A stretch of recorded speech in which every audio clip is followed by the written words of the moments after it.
All right, perfect. So let's close our eyes and just take a couple of breaths and just arrive in the body. And if you don't know what that means, I'm going to invite you to take a breath into your belly and exhale with some sound. So breathe in, feel your belly, hold the breath, and then open your mouth and let the sound come out.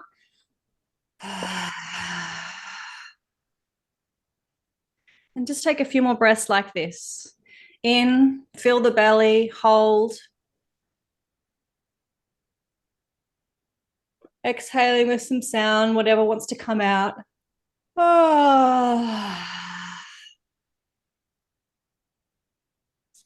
And one more breath, really filling your base this time, gentlemen. So feel your base on the chair that you're sitting, and then breathe into your belly and then hold.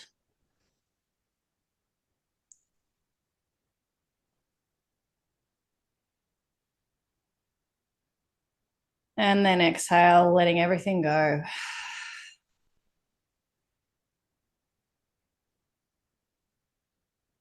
And so now we're a little more here. It's always nice to start with a little bit of connection in the body. So all of the work that I teach is based through the body. I'm going to tell you a little bit about me, but not too much. I really want to focus on what I can share with you tonight. What I'm going to ask is that if you have questions, you communicate through the bar at the bottom, which you probably all know how to do, but there's a little reaction bar at the bottom. You can give me a heart if you're loving what I'm sharing, or a thumbs up or something like that. Or you can raise your hand if you have a question. I will do questions at the end, but if there's something really relevant to what I'm talking about, feel free to raise your hand or pop it in the chat. And if I can cover it, then I will. Make sense?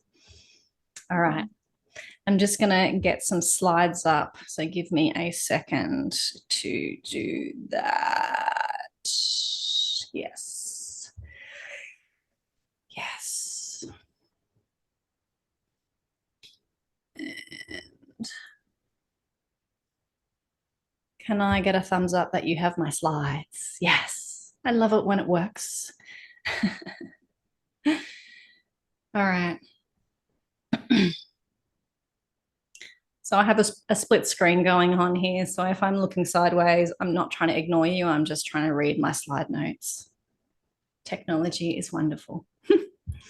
Okay, so the intention of this masterclass is really to give all of you as men some deeper insights to how to lead your woman, because I know that I have a sense that there's going to be things that I tell you that you might not be hearing for the first time.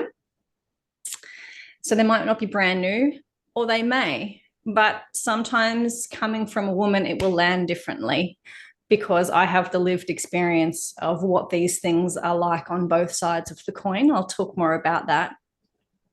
And I also want to give you some practical tools to understand how to lead your woman with love. And I'm going to explain what that means as we go through the masterclass. So let's begin. Simple things that I really intend for you to take away tonight. Why she resists leadership. A lot of women that I work with, so I work predominantly with women. I do mixed gender workshops, and I have co-facilitators, male co-facilitators that I teach with, but predominantly I'm working with women all the time. And there's a lot of reasons why women will resist a man's leadership, even if your leadership is impeccable. So we're going to talk a little bit about that. And then the rest of the class, we're going to focus on what you can do about it. And then the biggest thing is how you can start to lead her back to love, and why that's actually important from a woman's perspective.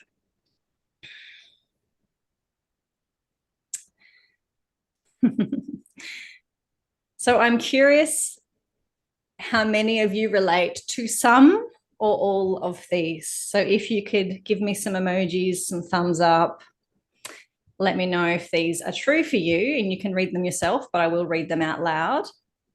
Have you had the experience, or are you still having the experience of being with a woman who rolls her eyes, complains or criticizes about your actions, resists when you try and step in and take care of things, i.e., your leadership, doesn't prioritize sex or affection in the way that you really want, in the way that it really works for your body.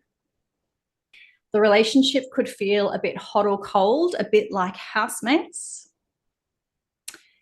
And you've maybe bought these things to her, but she doesn't see anything wrong with how she's behaving.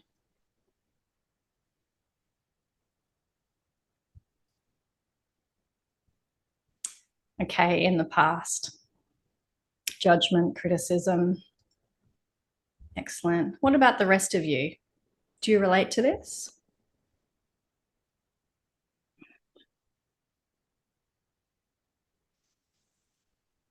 These are things that tend to drive a lot of men to men's work and a lot of women to women's work, or a lot of couples to couples therapy.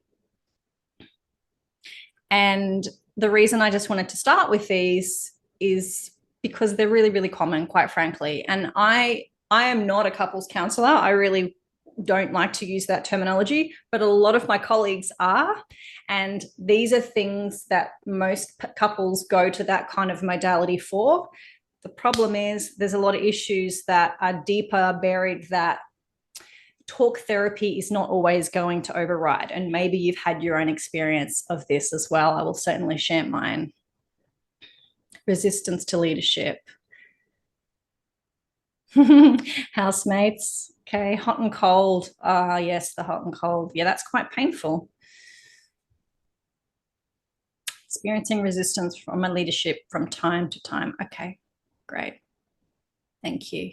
Thank you. It gives me a sense of where you're at in your relating. Obviously, those of you who are here on the live call, and I really value some feedback and interaction, so I'm not listening to myself just talk constantly, because I can get a little bit bored of listening to myself. She can be a brat. There are things for that. Yes, excellent. All right. So these are really, as I said, really, really common challenges. And the reason I wanted to start with these is because I want to tell you a little bit about how I got here. And I did all of those things. And it's not easy for me to acknowledge that I still feel a lot of shame. It's not active shame, but I still feel disappointed that I didn't understand enough about relationships to figure that shit out after 17 years of marriage. And so whatever level of challenge you're having with that, I've probably been there, and it doesn't mean I've solved all of the problems, but I have had to burn my ego to get to the point where I am now. And I think it's really important for you to have a sense of where I'm coming from as an educator and as a woman, because if you've experienced any of those things from your partner or your past partners, then experiencing it or getting an aspect of what it's like from a woman's perspective is quite powerful. And so I was married or in long-term partnership for 17 years. Most of that we were married. My son is the product of that marriage. And I castrated him. I criticized him. I tried to control him. I knocked him down when he tried to lead. I complained when he did it not the way that I wanted it to be done. I was numb in my body. I wanted so many things to be different, and yet I didn't know how. And this is really, really important. I'm going to talk about this from a woman's perspective a little bit later on, but it's really important to understand that sometimes we want things to be different, and yet we don't have the tools. And so I started as a clinical hypnotherapist. As Jason said, I've been in the coaching industry for basically my entire adult life. And my head was the thing that I relied upon all the time. The problem with that is coming into a relationship as a woman and living from your head. And ladies listening, I want you to reflect on this. It actually starts to cause us to show up in the relationship like a man. So instead of having a man and a woman, where there's polarity, two people who are both stuck in their head, alpha and alpha, yang and yang, masculine and masculine. And so Even though the man I was with was very, very masculine, had many, many wonderful traits, we weren't able to figure out how to transcend the challenges that our parents had had. Even though we were more self-aware, even though we did Tantra courses, I read a lot of books, did a lot of counseling, nothing really changed. And it wasn't until, for me, when that relationship ended, that I had to eat a lot of humble pie and said to myself, I don't ever want to experience this kind of pain again. I don't ever want to feel like I failed at my marriage. I need to learn more. And I already knew a lot at that point, to be honest. I was teaching a lot of things back then, including relationship courses. But the difference is I knew it here. I didn't know it in my body. And so again, I want you to reflect on this, ladies. I know there's a few ladies listening, and I'm going to come to the men. But when we are living from our head all the time, we are not fully embodied. So if you aren't familiar with the term embodied, it means to be in the sensations of the body in the moment. If you don't know if you're embodied, take a breath like we did before, and you'll start to feel more in your body. If your head is running to the future or the past, you're not in your body, you're not in the now. And I was not in the now for most of that marriage. And it wasn't until I did the work to get in my body that I realized all the things I needed to clean up to have a healthy relationship with a man. And that drove me here. Because when I make a mistake, I want to fix it. I'm sure none of you relate to that at all. It's a very healthy masculine trait to want to fix something. But the thing is, I didn't want to go through that pain ever again. And so that's just a little bit, I could go on, but that hopefully gives you a sense that I have an idea of what it's like to be in a long-term partnership and to be struggling and to want it to work and to not exactly know what to do better. And yeah, I hope that helps you to feel a little bit about where I've been and why I'm so passionate about this work. Yeah, that's enough for now.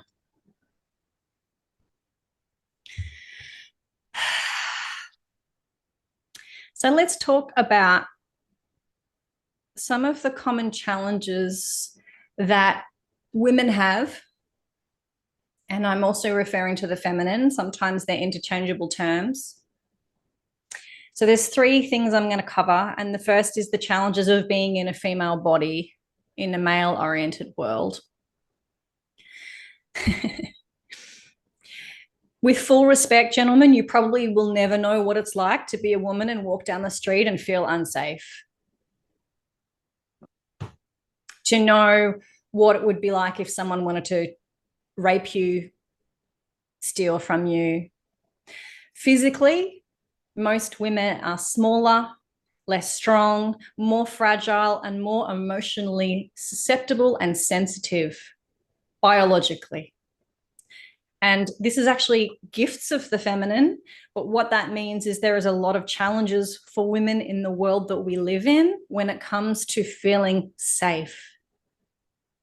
And this might seem obvious. There are reasons that I'm talking about this in relation to your role as a man in your partner's life.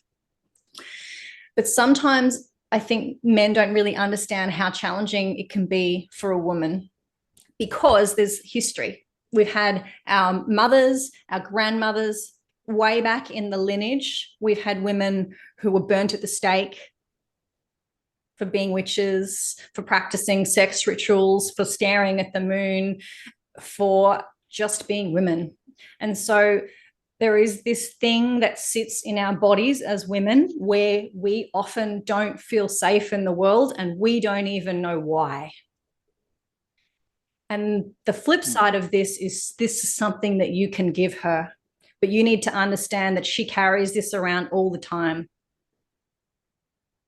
It's unless she's done her work to really create safety in her own body through embodied practice and nervous system work, most women don't feel safe all the time in the world. But this is your gift as a masculine man. So just park that and be mindful of how important it is for you to know that safety is needed for her. The other thing that I want to talk about when we talk about challenges of being in a female body is the world that we live in is wired for yang output, for masculine activity. That's what we're paid for. That's what we're rewarded for. That, development, advancement, these are all masculine structures. And so there's very few places in the world that we live in where the feminine, the gifts of the feminine are praised and received and rewarded, particularly financially. And you look at, financial pay scales as one example, but there's a lot of examples of this. And the problem with this is women then start to feel like they need to show up like men, which is fine if it makes you happy. But the downside of this is when we're in a female body, it exhausts us. And this is something else that I don't know that men always understand, and women actually might not understand either. It took me a while to figure it out. When I'm showing up trying to do masculine tasks all the day, I can do them. I have a strong capacity to do that. I've trained it into myself and I run a business. So I have to know how to switch those things on. But I'm exhausted at the end of the day. If I'm living in more of my feminine nature, I'm not exhausted. I'm lit up. I'm aroused. I'm glowing. I'm playful. I have an overflowing cup. So when a woman is walking around in the world being expected to do male things, and then at the end of the day being asked to switch from showing up like a man to suddenly being soft or sexy or aroused, can you see there could be a problem here? It's not the way we're made.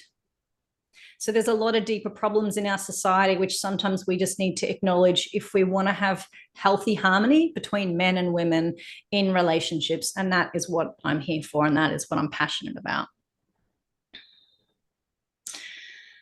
Things that women have come to believe about men, all of which are false. These might hurt, gentlemen. So just brace yourself.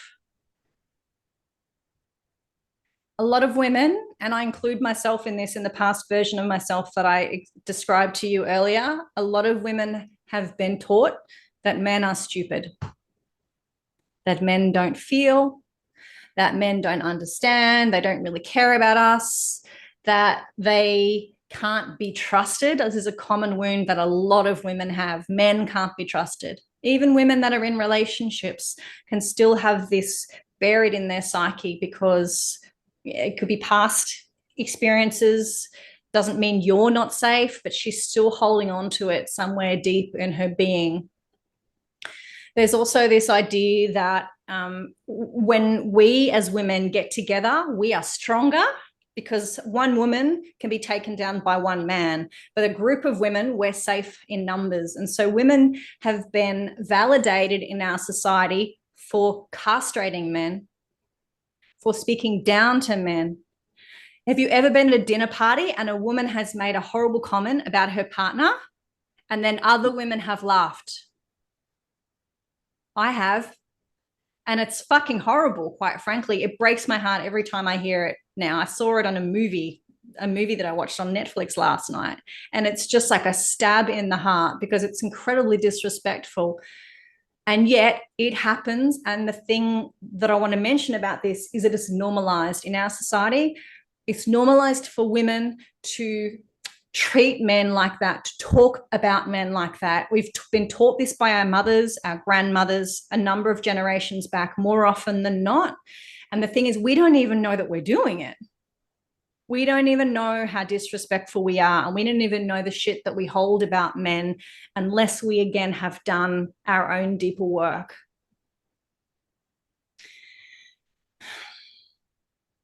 None of those things are true, but understanding that a lot of women hold this whether they want to or not is also useful for you to understand, because she has what we would call a collective masculine wound that you will take from her, that you always want things from her, that she's too much.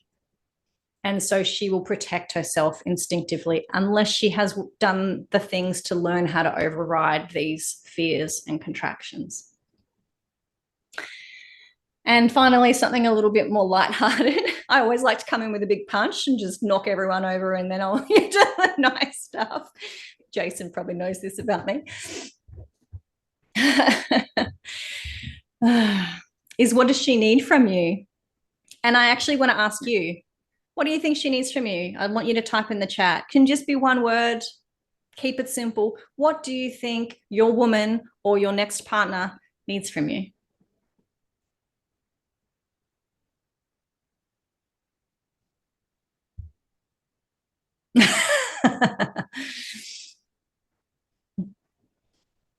Containment, emotional safety, safety, to feel cherished. Yes. Devotion, care. Yes. Yes. Presence, kindness.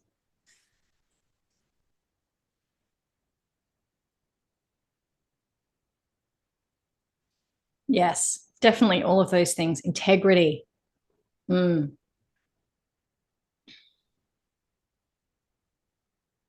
Okay. Sounds like you're across this 9 inches at the appropriate time. Yes.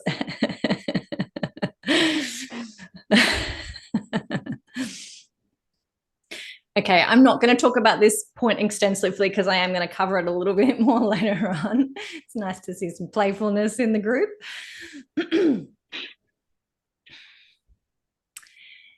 All of these things are absolutely important. And there is no right answer here, by the way, but I do want to link back to safety because I was just talking about, how sometimes we don't understand how important it is. Most women want to be in devotion to their man. I know I did in my marriage.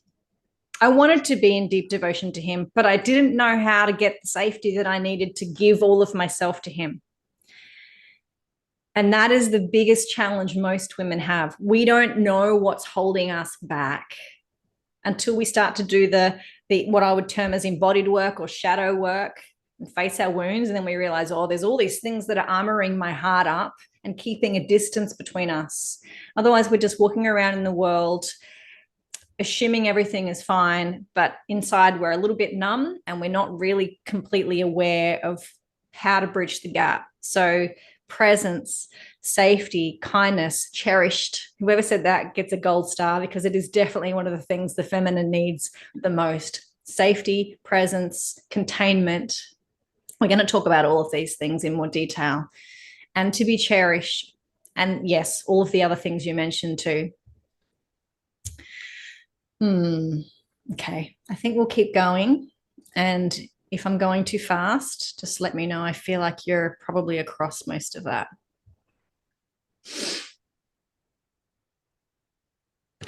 So here's where it gets interesting, potentially, unless you already know this stuff. One of the reasons most women resist your leadership, it's not because they don't want you to lead. It's not because you made a bad decision. It's because she's learned it's safer to show up as a man.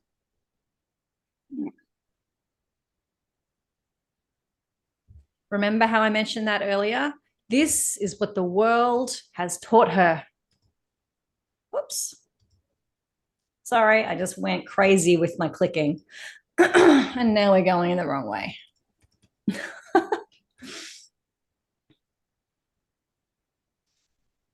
So when the world has taught her to show up as a man, because that's how she's going to make money, that's how she's going to survive, that's how she's going to feed her kids, particularly for single women, that's a really big one. That's how she's going to advance her career. Then she gets validated to do that. And that's how she creates safety. It's an illusion, by the way. For a woman who is feminine leaning, true safety comes through softness, through her body being available and open and connected, and her pleasure being accessible to you, because you're going to take more care of her and for her and protect her better if you can feel her. But if she just feels like a man or a housemate, how much do you really, really care? Maybe you care, but it doesn't evoke that full primal, erotic power. I'm going to protect you at all costs. I will fucking die for you. And so this is where a lot of women get stuck. It's not actually always about you. So if she's learned it's safer to show up as a man, then this is where she needs to do some work. And obviously that's something that I work with helping women in, but I want you to understand that, because sometimes we can get on this hamster wheel where we think, I'm still not doing it right. And maybe you're not doing it right, but maybe it's also her side of the fence. And everyone has to do their 100% for the relationship to really thrive. One person can do all the work and things will start to shift. But the type of relationship that I teach, what I would call third stage sacred union, deep devotion, only happens when you both do your 100%. And if that's the kind of relationship you want, then you both need to lean in. And if you're not there yet, that's okay. So the second point, she's stuck in her head, not connected to her body or her heart. The body, no, let me go back. In the tantric philosophy, the masculine is often depicted as consciousness. And I don't mean the head, I mean consciousness as in I can see everything.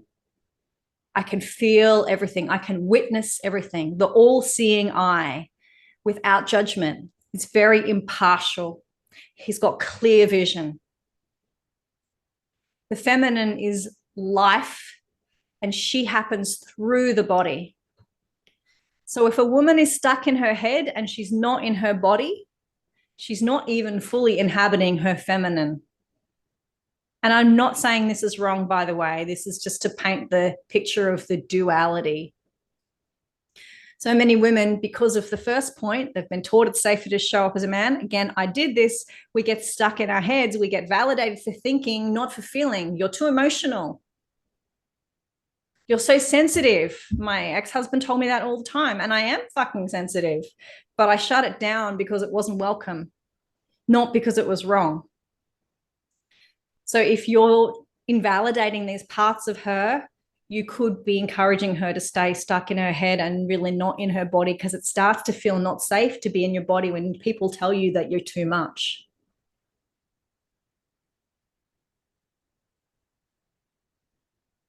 And again, she has her piece of this too. She needs to do her own work, but being aware that one of the most common mistakes that a lot of men make with women is closing down her body through an inappropriate comment, an ill-considered comment, or not being attuned to her. And I'm going to talk about attunement in more detail later on.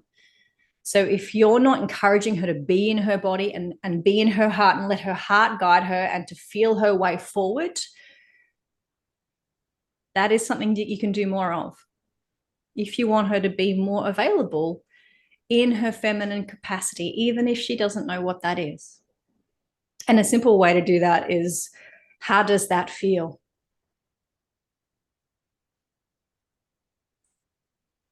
So I'm totally going off my slides here. I love it when I do this. A great question is, what do you think about that? This is a question I ask men. What do you think about that? Because I want him to analyze it. But you don't ask a woman that if you want her to be in her feminine. You ask her, how does that feel?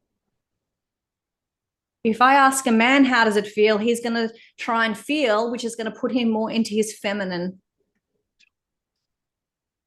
So it's one simple way you can bring her in point 2 back into her body. Babe, how does that feel for you? If she doesn't know, that's okay, but you can keep reminding her and inviting her.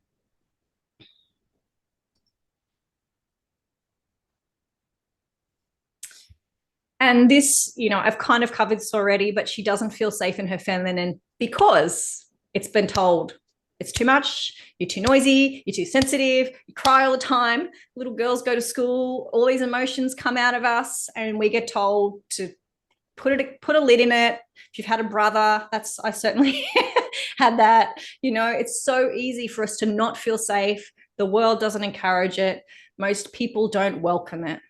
So we have to learn how to cultivate safety inside of us. And again, you can mirror that outside of her in the relationship of your partnership, your marriage, your union.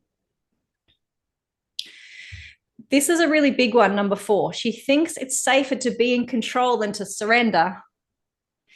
Surrender requires vulnerability. If she is not comfortable being in her body and feeling the sensations that are there because of all the things I've just said, it won't feel safe for her to be vulnerable. And again, it's so common for women to feel like this. I know for me, my mother told me vulnerability is weakness. So I had to unpack that one. That was wonderful. That was a wonderful gift. But understanding, I would now say that my vulnerability is one of my biggest strengths as a woman, because when I show my vulnerability, men take care of me.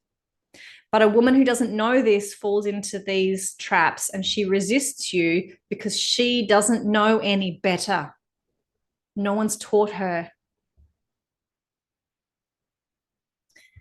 And of course, there is the potential that she doesn't trust you or respect your leadership. And that could be for a range of reasons. It could be how you're showing up. It could be you're not holding the frame consistently. So you're trying to lead, she pushes back, you're like, okay, and you collapse. That's not going to create trust in her. Or you're not willing to say no to her, so she doesn't really respect you. Or you're not consistent. Maybe you do it one time in one situation, but in other times you just don't bother. Consistency, containment, presence, these things create trust and safety in her body, in her nervous system, which make you more trustable.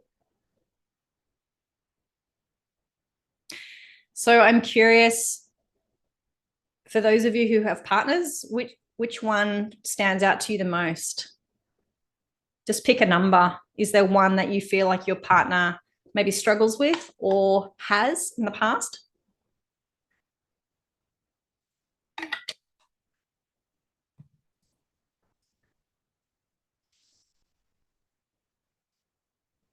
Yeah, safer to be in control. Stuck in her head.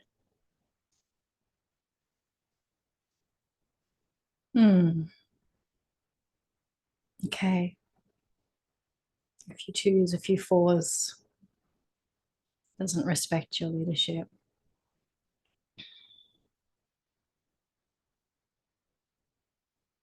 Hmm. 2 and 4. Yeah. Okay. All right. So let's just take a breath, and I'm going to invite you to digest this. I'm going to read it out to you so you can actually close your eyes, and then I'll let you read it yourself.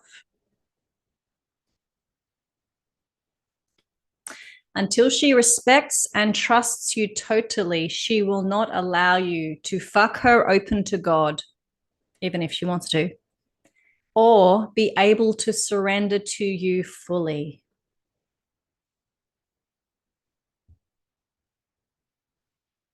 The nature of the feminine is take me, open me, penetrate me when she feels safe.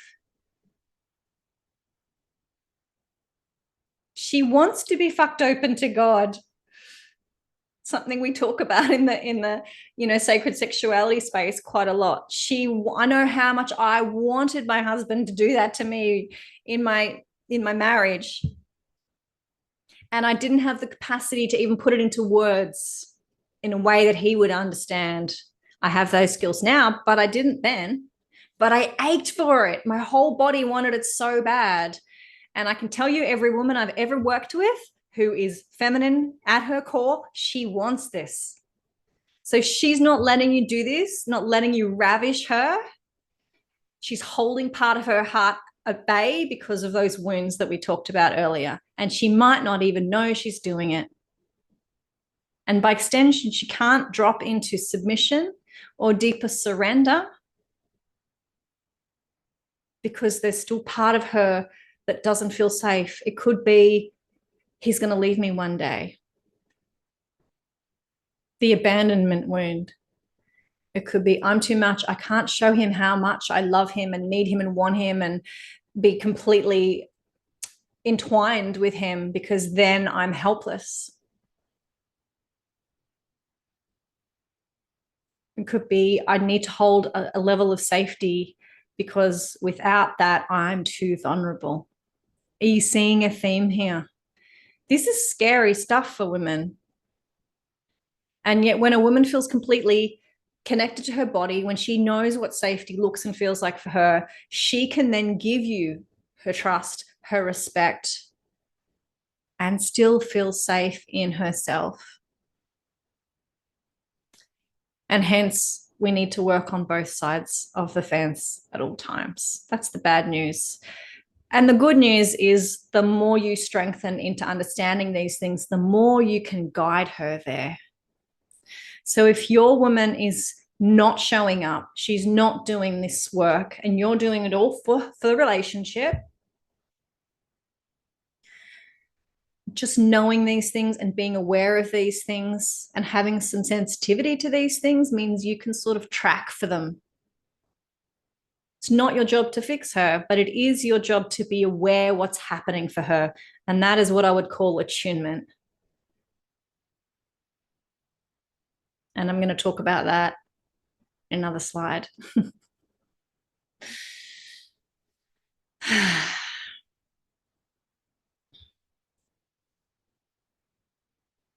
So let's talk about some of the things that you bring. And again, this might not be new, and it might be. Some of the things that I think are really important in an integrated man is being self-aware. Know thyself. It's the first tenet. Know thyself. Know your strengths, know your weaknesses, know your capacities. And then being able to move through the range of both light and dark. So being self-aware is one thing, but also welcoming what we'd term your shadows. And the light and the dark spectrum, I imagine Jason's probably talked about it, but if for simplicity, I often talk about light as higher air frequency, like clouds and angels. Like there's a lightness to that kind of interaction, which is probably more when you're in your heart or your lover archetype. If you're familiar with common archetypes of the masculine, the lover is much more in that lighter, the magician, the like there's a lot of magic in those lighter energies. Then we start to come down to the dark. We're talking the primal, the dominant, the healthy leader. But all of these have their shadows, meaning the parts of them that are not so healthy. And so we need to know how to embrace all of them in both directions. It's actually a full spectrum of light and dark, healthy and unhealthy. So the more you know these parts of yourself, the more you can work with them and expand your capacity, which is something I do a lot in my workshops, is teaching men and women how to expand their embodied capacity in their light and their dark range. So we are more whole and therefore more integrated. Something that I see a lot of men struggle with is number 3, being in their bodies. Because as we talked about already, the world validates showing up in this cognitive way. We all of us get paid usually for doing stuff that's in our head, thinking, logic, analysis, financial markets. But these don't encourage us to use our body, and our body is our greatest tool. And when I think of the word primal man, I think of a man who's really in his body, is really connected to his cock, is really connected to his sacral energy. He's really powerful. He owns his space. He will roar and growl and say no, but he also is connected to his heart. All of those things, from base to tip, crown to sacrum. This whole central channel is what we work with in a tantric space, and we do embodied practice to connect all of this so that your whole system is online, not just your head and not just your sex and not just your heart, but how all of it interacts together. That's what I would consider a really integrated embodied man.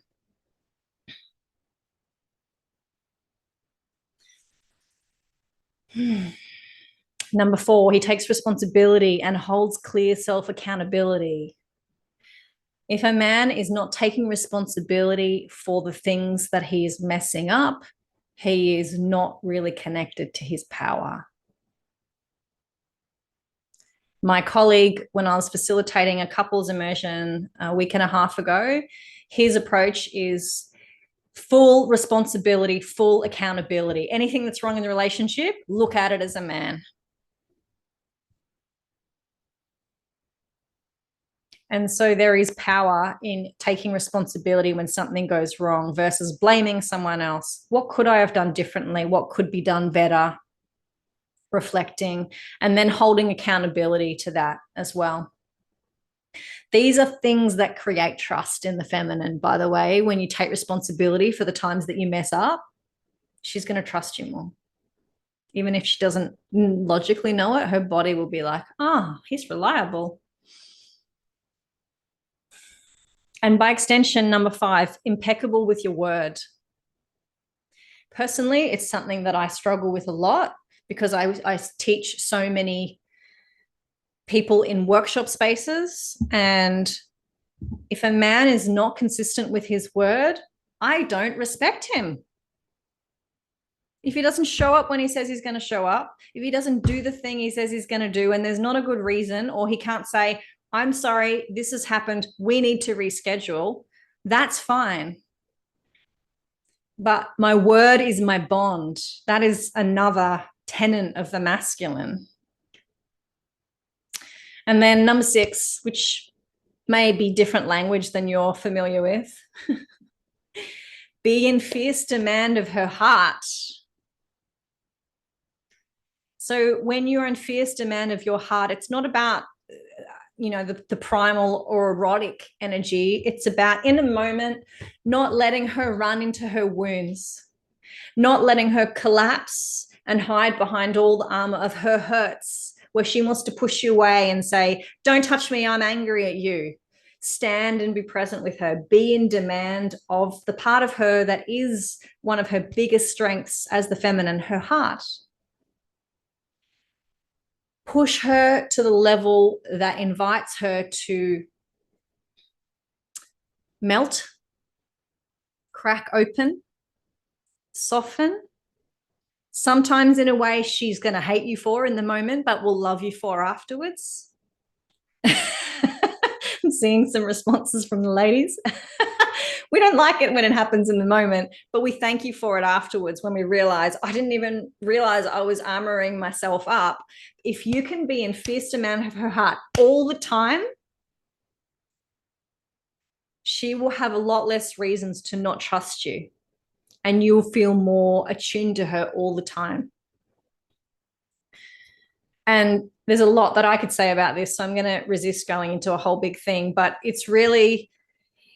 it is something the embodied man does well, because it's not something you can think yourself into. It is a fully felt state of presence, of holding your ground, of creating the containment, and not letting her run away when you know something needs to be dealt with. Is this making sense? Yeah. Okay. Any questions before I move on? Throw your hand up or put it in the chat.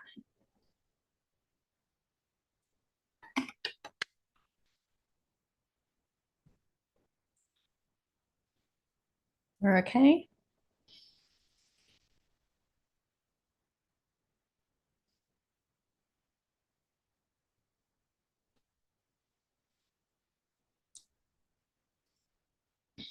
Okay.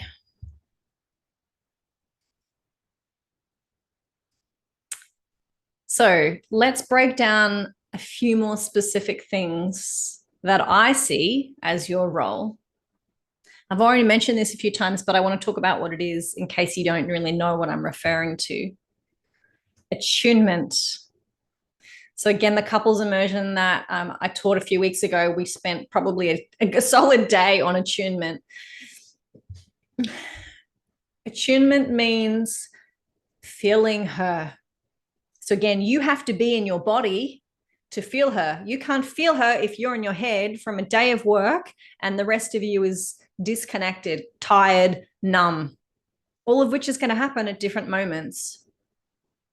But if something's happened, you come home from work and she's disconnected or she's pissed at you, instead of going into talking, center yourself, clear yourself, do some breathing, go for a walk, do some exercise. There's a range of things you could do to get into your body first, then attune to her, which means trying to feel into her energetic space, her heart, her pussy, her whole body. It's rarely about the words that she speaks. I know that you all probably know this, but what is it really? It's how she's feeling. And you're only going to get a sense of that if you attune to her. And you can attune to her better than you probably think. So the more embodied a man is, the more powerful the attunement. Couple of examples. My last partner, he could feel when things were happening for me. We didn't live together. We weren't together more than 2 years, so we didn't cohabitate. But he could feel over distance when something was happening for me on a work day, and he would send me a message, and I could feel the same of him. But my point is that he could feel that in me. He had cultivated a lot of embodied capacity to have that kind of connection to me. And maybe you've had this with your partners as well. But are you aware of it in the moments that you need to be aware of it when you're having a fight? When all our systems are like going into flight or fright or freeze or fawn, it's like, can you attune then when you're pissed or when you're feeling triggered or threatened or attacked? Another example, the other weekend when I was teaching, my co-facilitator was sitting next to me. He had his eyes closed. The couples were all doing a practice, and I was stretching my neck quiet, like there was no sound. He opened his eyes and he started massaging my neck. And he later told the group he could feel something was happening in my neck. He was that attuned to me because we were in a teaching relationship for 2 days, that he could sense something was happening in my body. So he's opened his eyes and then he connected. That doesn't happen if you're in your head all the time. It doesn't happen if you're disconnected from your primal sexual power. You have to be in your body to attune. That's a whole workshop in itself, isn't it, Jason? So other key roles, create the container. You probably know what that means, but an example could be you want to have a discussion about something. So you create the container or you set a time. I'd like to talk to you about this when I get home from work tonight. How's 7 o'clock? And then you create the space where, your phones are away, you're both present with each other, whether it's for 5 minutes or for an hour, that you are in that space. If she's having an emotional moment, your container is going to have to be more rock solid to hold her emotions. If it's just a conversation, you might be more relaxed and present and grounded. But the container is a structure, and the feminine thrives on structure. Lack of structure will make her feel unsafe. And it's one of the biggest gifts that most men have that they sometimes resist. So giving yourself permission to create the container, and then second, hold it. So just because you've created it, if she pushes back, it's not an excuse to drop it. One of my teachers, John Wineland, he says, hold the pose. You don't go to yoga and do a pose for 3 seconds and go, it didn't work. I'm not more flexible. I'm stopping. You got to hold that. Hold the frame. Hold the pose, whether it's for a minute or 5 minutes or 30 minutes. If you're attuned, you will know how long you need to hold it until you penetrate her enough, and I'm talking energetically, not physically, that the emotion shifts or the conversation reaches clarity or you come into union. Number 4, wish I'd numbered these ones. Use your grounded no. Don't be afraid to use your no. If a man cannot say no to a woman, he's not really holding the full frame of the masculine. He's afraid and he has a mother wound. He doesn't want to upset mummy. I don't want to upset mummy. So I'm not going to say no. And I'm making fun of that because you've probably all done work on it, but it's true. And it's something that creates disrespect in us as women, even if we don't know it. I do personally not respect a man who can't say no to me because I know how much I need a man who can hold himself. And so if you're being a pushover, it's not going to make her respect your leadership. Use your no. It needs to be at the right time for the right reasons, not just to say no, appropriate no, healthy no. Hopefully, you've done your own work and you know you're not in a trigger when you say no as well. There's lots of layers to that, but don't be afraid to use your no. Leading her with love. So, because the feminine leads from the heart, one of the biggest jobs of the masculine is to lead her back to her heart. Lead her back to the love that she is. And all the things I'm talking about is really in aid of that. So if you only take one thing away today, I would love it to be that. Your job is to lead her with love and lead her back to love. She is the embodied form of love. That is what the goddess is. That is what Shakti is. She is love and energy and life force incarnate in a body. And the woman that you're relating with is just a version of that. So lead her back there. And lastly, to take her beyond where she can take herself. Because if you don't take her somewhere new, why is she in relationship with you? If she can fuck herself better than you can, why does she need you? If she can provide for herself better than you can, why does she need you? She can take care of all the things, the kids. She's in that independent woman thing. She doesn't want you. You either need to step it up and out masculine her, because that creates a polarity inversion and she will have to soften or one of you will leave. Or if you're already in a beautiful dynamic, you can invite her deeper by taking her in the slide I showed earlier, like fucking her open to God. That is taking her beyond where she can take herself. And that is one of the deepest desires of the feminine in union. When we feel safe, we want you to lead us beyond the places we can lead ourselves. Because there's mystery in that. I don't know where you're going to take me. I don't know how exciting it's going to be. I don't know what magic you're going to come up with. And when I trust you, it's even more wonderful for both of us.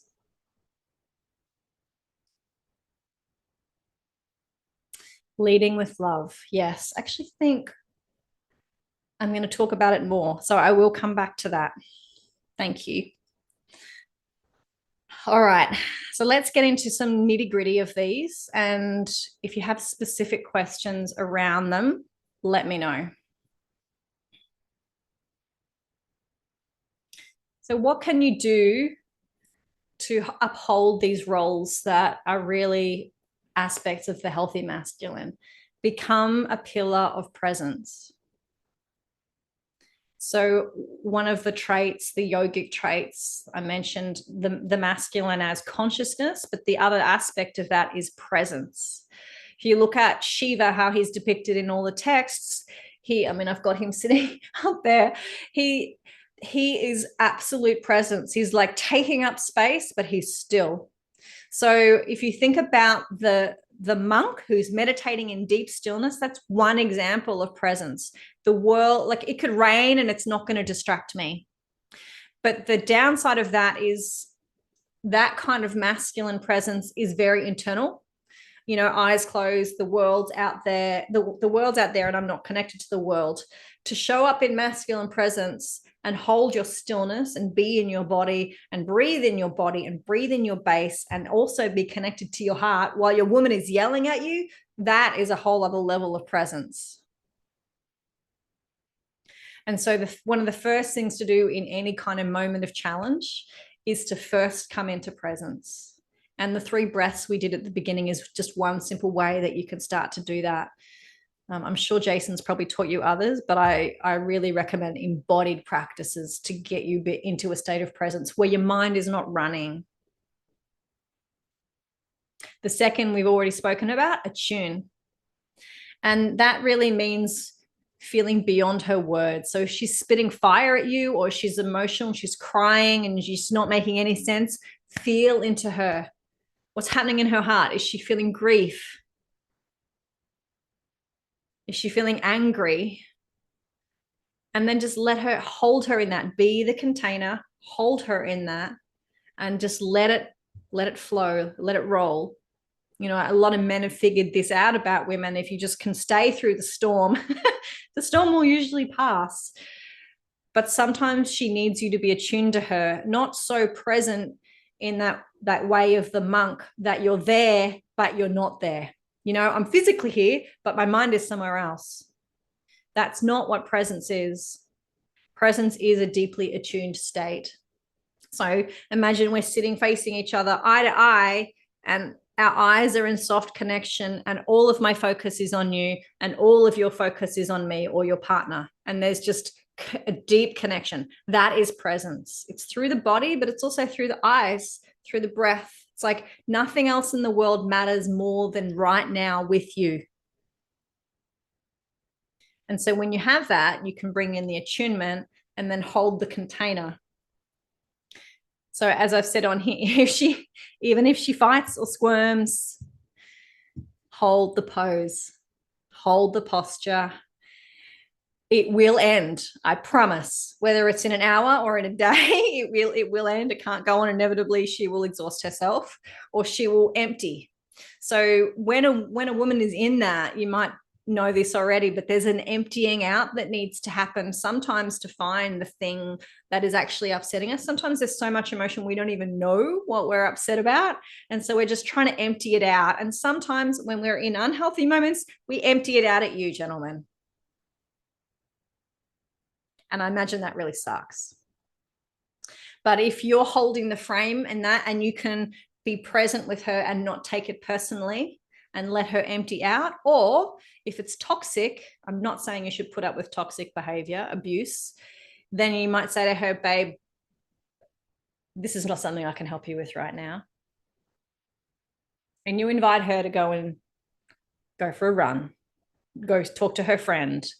For me, I would go and do some anger release or some embodied practice to clear myself. I wouldn't take that to my partner now, but in the past I would have. And so unless she's aware of the difference between healthy expression and toxic expression, she might not know. And that it's going to require you to, again, if you're doing more of the work, to have more attunement and to guide her in that, to lead her in that healthy leadership. And again, your no is really, really necessary. Without that, it's really hard for her to respect you. So don't run away from the no. I have a few more things here. Consistency. If you like, one of the wonderful traits that I love about men and the masculine is consistency. You are some of the most consistent creatures on the planet. And a woman who's in appreciation of men loves that about you. Honestly. I know all my male friends, they are so steadfast in their consistency that I can call them and they're just always going to be there. That is one of your gifts. So don't waver on it. Know it's a strength and don't be afraid to continue to show up in that. And that also means if you're creating a space for leadership, you're making a decision about something, to stay steadfast on that. Don't waver just because she didn't like the decision you made. Because if you are attuned and embodied and really making a decision that's not just from your ego or your logic, but you felt into her, you felt into the relationship and what it needs, or you felt into the family and what the family needs, and you're making a decision that weighs all of those kinds of things up, then everybody else needs to respect your decision because you are the leader, even if they don't like it. And that's why staying steadfast is so important. And this is also what helps with the respect building. When she sees you do this again and again and again, it starts to build her trust. And this starts to repattern her system, especially if she's had, moments with men in the past where they were inconsistent and her nervous system is attuned to that and it's on hyper alert anytime you're inconsistent. She's going to be like, oh, he's not safe. Even if you've done it one time in the last year, if her nervous system is attuned to it, it's going to either piss her off or make her feel scared. There's other emotions, but they're probably the most common ones. So be aware how important consistency is, even if it's not the decision everybody wants. Being the breadwinner or the homemaker or the provider, sometimes that means making those hard decisions. And that is something that you need to back yourself on. I'm going to skip impeccable with your word because I've already covered it. And let's talk about clear guidance. Sometimes, when a man and a woman are in right relationship, her ability to come to you for help, and I certainly do this with the men in my life. What do you think about this? Notice the words I used again. What do you think about this? I'm looking for guidance or insight or direction or a different perspective. If she comes to you, be mindful that it might be hard for her to ask for that. But also, if you're providing guidance of your own accord from a leadership perspective, be mindful not to be a dictator. So what this means is, we talked a little bit about, I've touched on shadows briefly. The shadow of the masculine man is, I'm so in control that you will fucking always do what I say, whether you like it or not. So, that is the dictator. You don't want to be him. He's not connected to his heart. He's connected to his primal sex. Yes, he might be powerful and make lots of money, but he will reap, rape, and pillage and plunder the earth until there's nothing left, because he doesn't care about the cost. So don't be that guy. Be the guy who's connected to his power, but he's all the way up his central channel. He's also connected to his heart and his intuition and his logic. Dictators don't make women feel safe unless they're heavily trauma bonded. So there is, a fine line here between offering clear guidance, clear direction, clarity of leadership, and telling her exactly what she needs to do all the time with no choice for her to decide what actually feels good for her. So a communication structure, which I already mentioned, but I'll mention it again, is if she asks for something, or if you're giving her guidance on something, you can say, this is what I want you to do. Maybe she's come home from work, she's tired, you can see she's exhausted. Honey, you need some dinner.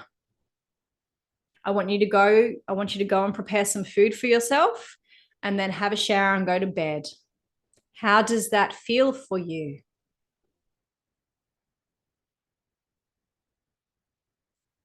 And that example applies to any sorts of guidance, leadership, direction you're giving.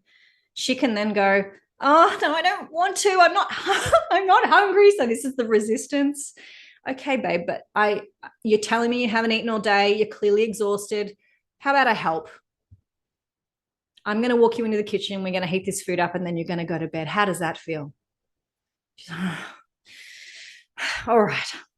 So you might need to push through the resistance a bit more than that, but still, using this question is really, really powerful. Give the direction, create the container or the leadership energy. How does that feel? If it feels really bad for her, she can let you know. No, that's not landing for me. You can go, oh, what about this? And simple examples can even be just takeaway, like, let's get takeaway tonight. How about we get Indian? How does that feel? And she's like, I don't want Indian. Okay, well, what we can get Thai or Greek, which feels better. Greek feels better. So see how I'm asking her to give me embodied feedback. This is part of the dance of healthy masculine and healthy feminine: the frame, the structure, the direction, and then the feedback of how it feels, what flows. It's a really simple frame, but can be very, very powerful.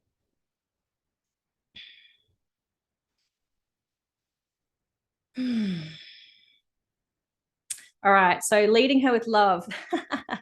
So I feel like I've touched on this, but I'll go a bit deeper into it.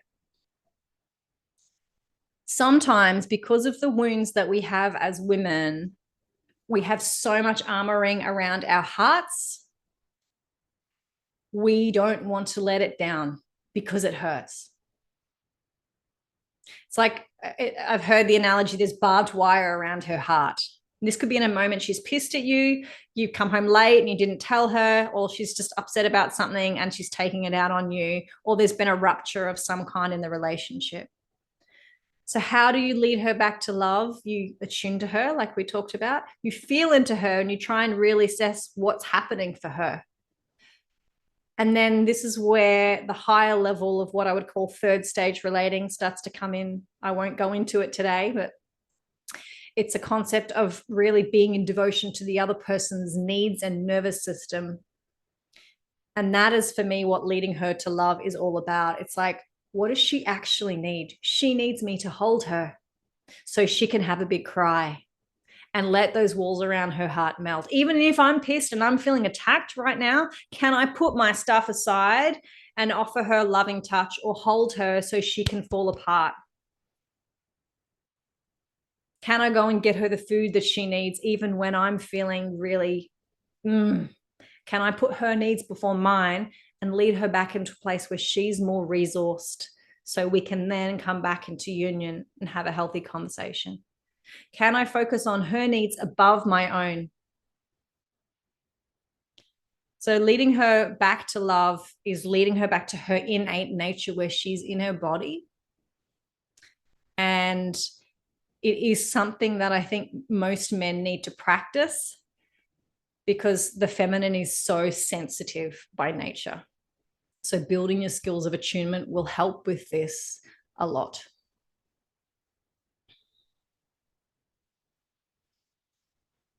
All right. Last one. Understanding control and criticism are deeply ingrained in women. I talked about this earlier, that we as women get validated by other women in social settings for denigrating men. And so understand that even if she wants to change, it might take time. It might not be something she can do quickly or easily.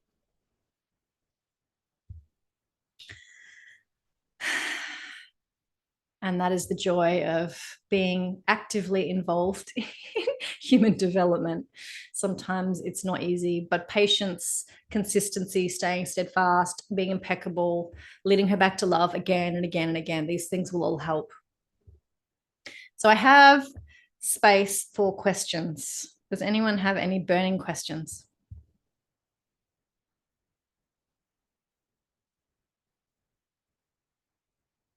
Have a couple more slides. One question I have from a relationship in the past was the feminine very much saying it's always 100% the masculine's responsibility to hold a frame or hold space or deal with the emotions that are going on. And there's zero responsibility on the feminine at any point. How does that sit from the feminine perspective? The healthy feminine wouldn't agree with that. The wounded feminine would love it. Mm. So if I was to say that differently, I believe the responsibility, it feels better in a polarity dynamic where he is elevated and he's on the throne and she is looking up at him, that he's holding the frame most of the time, that is holding the container most of the time. But that doesn't make it okay for her to come and spew her toxic wounding all over him and say, it's your fault, you need to hold me. Sorry, that's bullshit. She needs to have the ability to know her own self. And as I talked about, know her own shadows, know her own patterns, know her own wounding, so that she can also go, oh, I'm really feeling really triggered and I want it, and I'm pissed at you right now. can you hold me? Or I think I need to go and deal with it. And then can you hold me after? So that's a huge piece that I teach women how to do. I'm very meticulous with my women. I'm like, every single day, whatever you're feeling, you need to go and do embodiment. You need to go and feel it. You need to move it through your body. You can't shut it down because it just closes down our whole system. So everything that I'm doing with women is to open the system up and to teach them to discern, is this a healthy or a toxic response? Do I take it to him or do I deal with it myself? And then when I deal with it myself and I'm regulated, then I bring it to you and say, I'm realizing this was happening for me. It's not so alive in me now, but what I now know is I need help with you from this. Or could you give me more leadership on this? Or could we talk about doing this differently next time once she's worked through her wounding? So it is a case by case basis, but if you can feel that she's in deep trigger, then it's having the ability to call her on that, which you would need to have a conversation outside of the trigger moment to set the frame for that. Does that make sense? Yeah. So having it in advance or having it after the explosion. I noticed this was happening. This is what I would like to do next time. Are you okay with me using these words if you're triggered, and finding a way to redirect her to deal with it until she's regulated? Yeah, everyone has responsibility. Toxic behavior is not okay on any side of the fence. That's it. Thank you. Such a great question. Really common. Brie, I'm going to jump in with a question here. Okay. So one of the common questions I get from men who've come through the spear, particularly where we teach the frameworks of masculine leadership, is they share that their partner may not necessarily be ready, or they may not necessarily be receptive to a man who's sometimes been told that he needs to step up, that there hasn't always been a integral leadership displayed from him, and he's trying to step into that leadership role and be in more devotion to his partner. But there's resistance. There's already someone on the throne, and it's not him. And when he goes home and he's powered up and he's in his masculine, and he says, these are the tools and this is the framework and this is how I get to be, and then he says, there's somebody still sitting on the throne. How do I support her in stepping off the throne and seeing that I've got this and this is what needs to happen? It's a very big question, Jason. Thank you. Just throw me the bomb.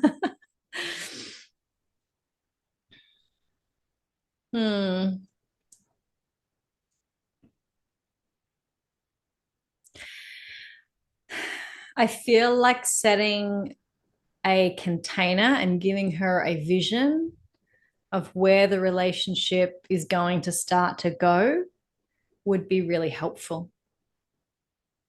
So that could sound something like, and of course, I'm not going to say it like you, gentlemen, so forgive me, but it could sound something like, babe, I've realized that I haven't been leading us very well.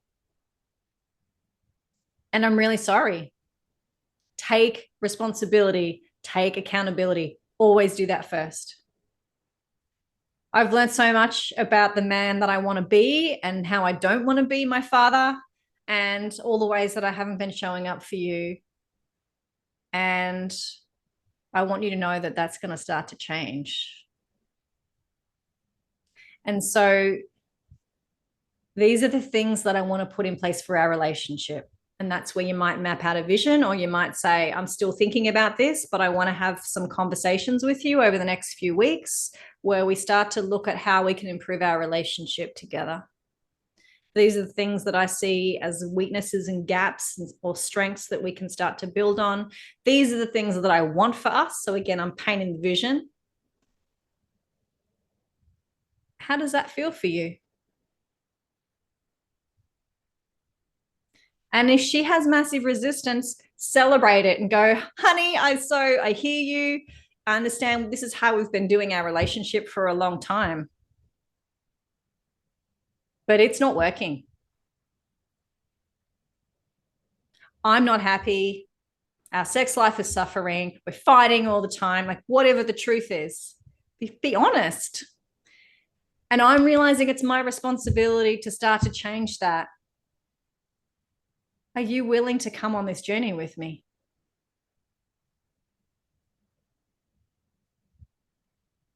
Again, she might have a lot of resistance. It might not be resolved in one conversation.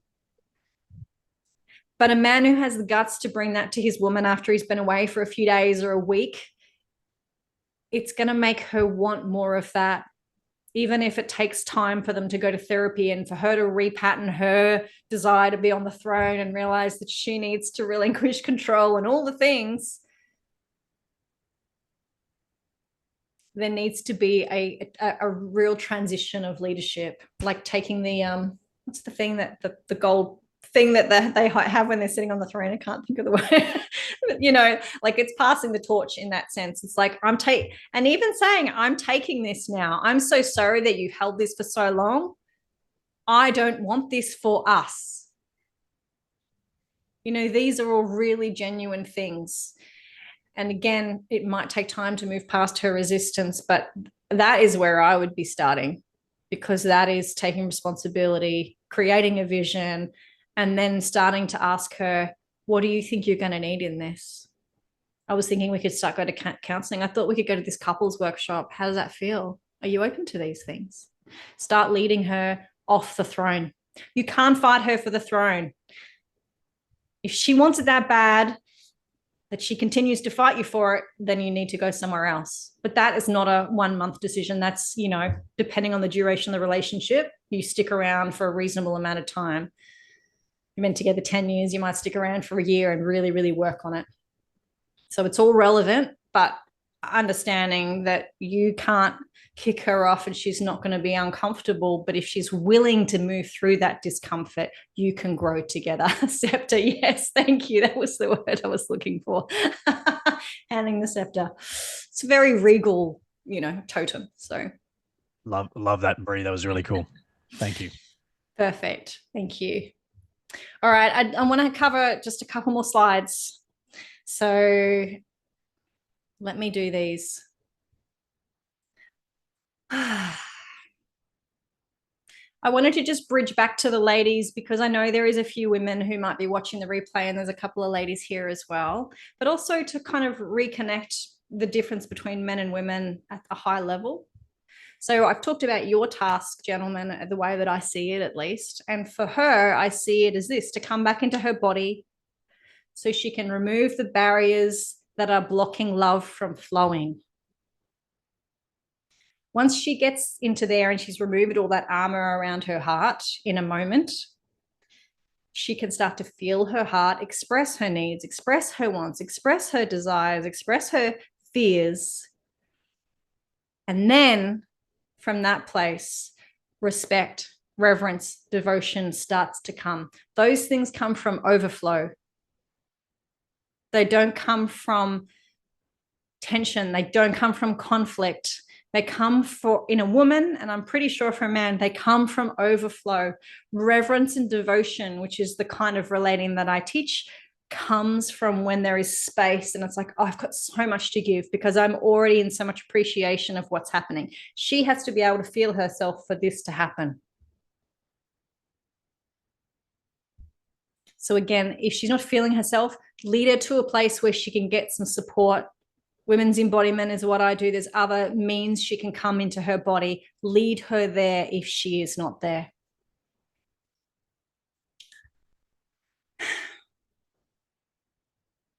And so what I see as the biggest piece of work for most women, this was me too, and the women I work with,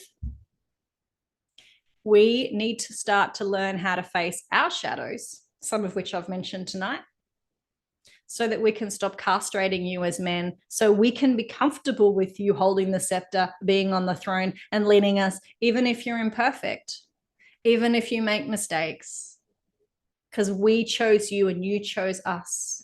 That's what union is. We're both all in here and we're not perfect, but we're working on it together.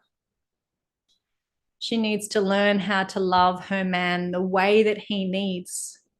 You know, there's the 5 love languages, which I'm sure many of you have heard of, but I'm not talking about love languages. I'm talking about Men need love differently to women need love. And this is something I talk to the women about. If we are not giving you praise, sorry, praise is not the right word. If we are not appreciating you, respecting you, and acknowledging you for the things that you're doing, most men will start to feel invalidated and build up resentment. Do you agree, gentlemen? Have you had that experience? You're like, I fucking work so hard and she doesn't even appreciate anything I do. It's really common because as women, we're looking for the cherish. We want to be cherished and adored. So we tend to give the love the way that we want it, and you tend to give it the way you want it. So in that version of love languages, we need to learn how to love each other the right way. And then everyone has their own unique nervous system, attachment style, personality preferences. But it's just understanding men and women are different is really huge for us as women, because most of us think you're just big, hairy versions of us who smell a bit more. Until we start to understand you're wired so differently, it's like, what? He can't do all these things that I can do, and he can do these things that I can't do. Whoa, it's kind of a paradigm shifting experience. She needs to come into her own body, which I've talked about a little bit, because from that place, she can access the gifts of her feminine. She needs to heal her wounds with the masculine, because she will never really trust you or let you fuck her well if she's still holding parts of herself at bay.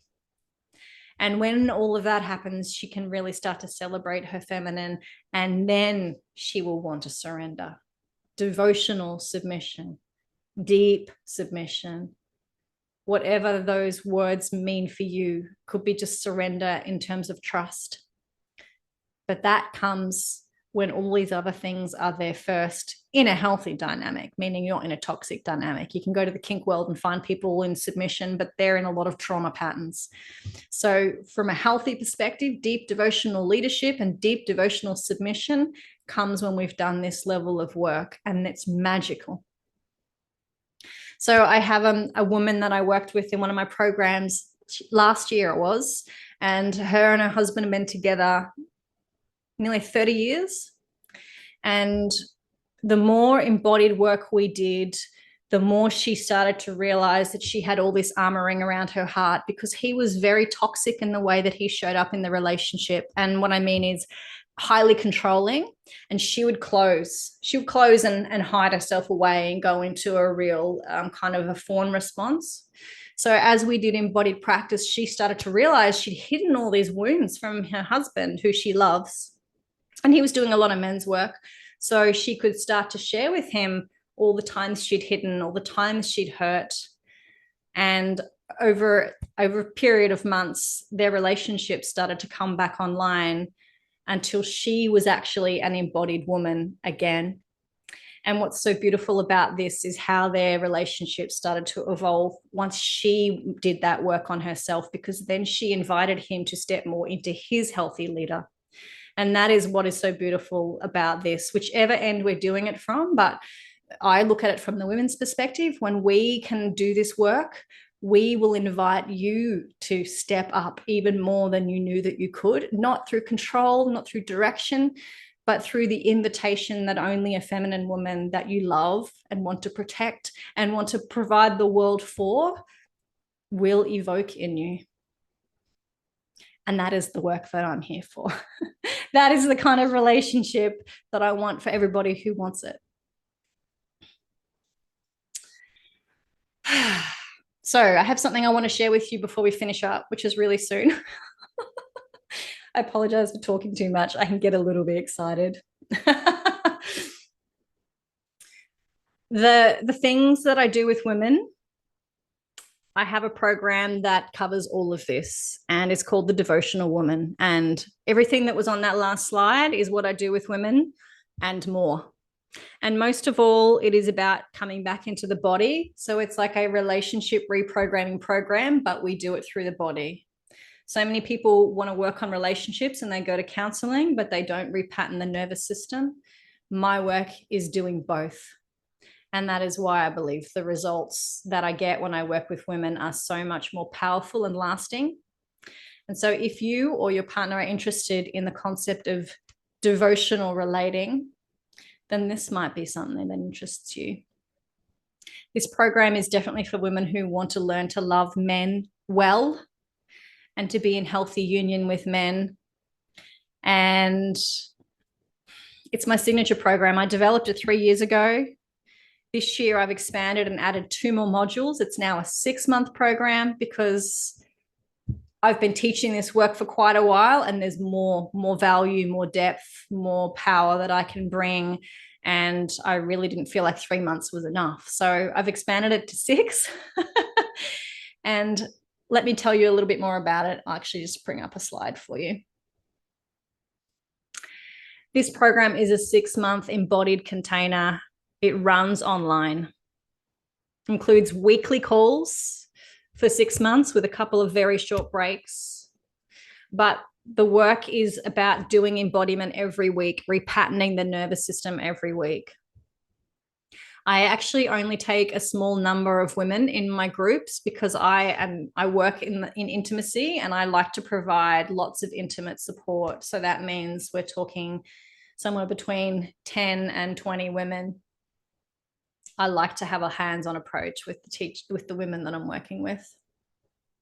There's a lot of real-time support by Telegram. So we have all the things where women can get access to me basically every day of the whole 6 months. It becomes a really, really tight-knit community. The hardest thing at the end of these journeys is for the women when the program finishes.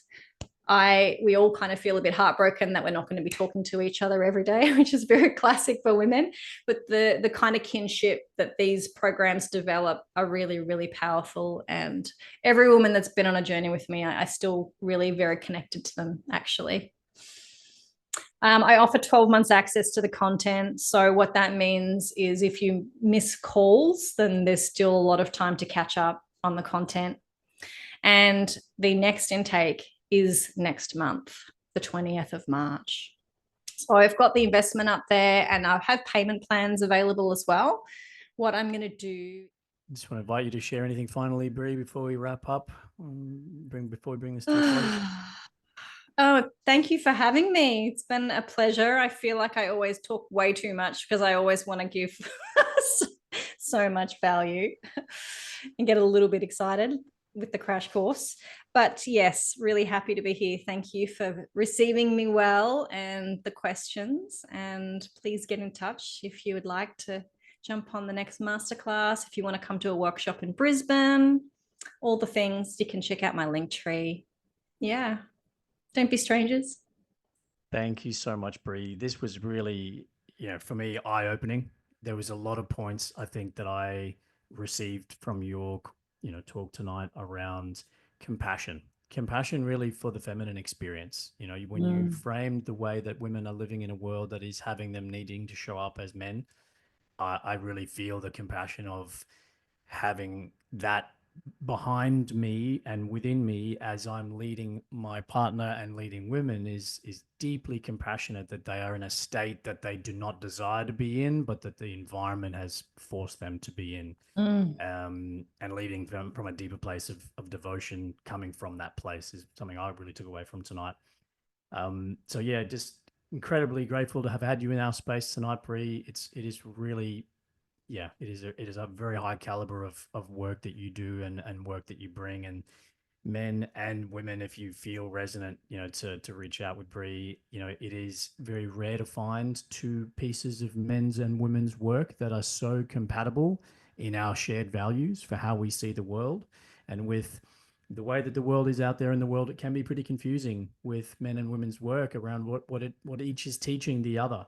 And so I looked quite hard, and I was quite meticulous in finding a teacher of women who taught what I feel is a values-aligned curriculum and program. And I've experienced Bree's work in person. Could not recommend it more highly. So if it's feeling aligned, I really recommend you reach out and connect with Bree. Even if it's not for this cohort, then the rest of the work that she's doing is amazing. But yeah, thank you, Bree, for your generous your generous gifts to us in the Primal community. I'm going to be taking you up on that another tantric date night. That sounds really juicy. So that is us. Thank you again, Bree, for being here. Thank you to all the men, and especially I want to thank the women. Thank you for being here in our space tonight. It's been really an honor to have you with us. We are doing this work as men, if nothing else, than for being better men for you and Yeah. being better men in the world. And so I just want to say that, you know, we're here doing this great work. We love and adore you. So thank you. Thank you for being here, and thank you for supporting your men in the work that they do here with us. I love them, and I'm grateful to you for you sharing them with me. So thank you. So that is us. Beautiful. Aho. Good night. Aho, everybody.